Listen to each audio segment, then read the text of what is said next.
Shalom everybody and welcome to the Israel Brief with me, Rolene Marks. Now as you can see, this is not my hotel room or a studio. This is the center of the world. This is the old city in Jerusalem and the Kotel, the Wailing Wall behind me. Now there's a lot going on today. We have an army ceremony, so you're going to hear the national anthem being tested out for the audio. There's a lot of tourism around, and I want to just thank my camera operator Dina Pantanovitz for recording this before we head on down to the Kotel to pray. So I'm going to keep it short and sweet and just update you with latest developments over the last 24 hours. So it is day 754 since the 7th of October, and a reminder that the remains of 13 hostages are still captive in the Gaza Strip. We want to bring them all home for a dignified burial. Now yesterday I brought you the shattering story that Hamas had handed over more remains of former hostage Ofir Tsafati, whose grave had already been opened up twice. As his mother said, absolutely devastatingly, a mother shouldn't have to bury her child in installments. Now, along with that, we had the horrendous situation where Hamas staged the whole recovery effort. And we heard from the Red Cross finally, who have condemned that, saying that it is an abuse of humanitarian work. They're testing 1, 2, 3, so I'm going to keep it short.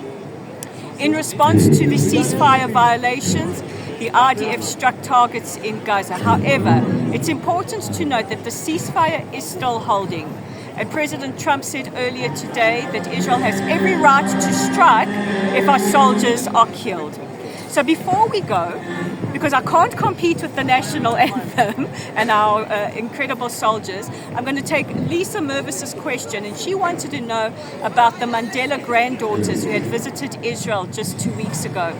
And they were absolutely amazed. They came to see for themselves, and they came to show solidarity for the families, for the hostage families, and to hear from both sides. And they said there is no apartheid in Israel, and they would know, given that their grandfather is the most famous, iconic anti-apartheid activist in the world.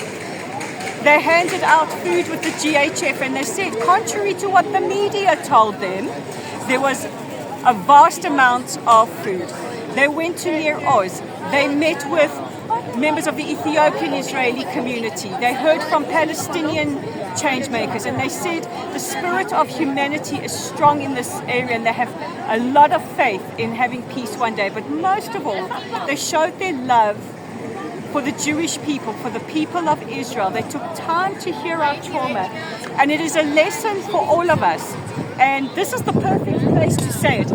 Come here and see for yourself. So guys, don't forget to check out our website at www.layoftheland.online. Our YouTube channel is right here at the Israel Brief. Please click on that red subscribe button. We're on Facebook at Lotel Site, LinkedIn and Substack at Rolene Marks, and Instagram at Rolene_Marks. So I'm not going to compete with the IDF. They're going to have their tekes, their ceremony, and we're going to head on down to the wall to pray. So guys, see you tomorrow.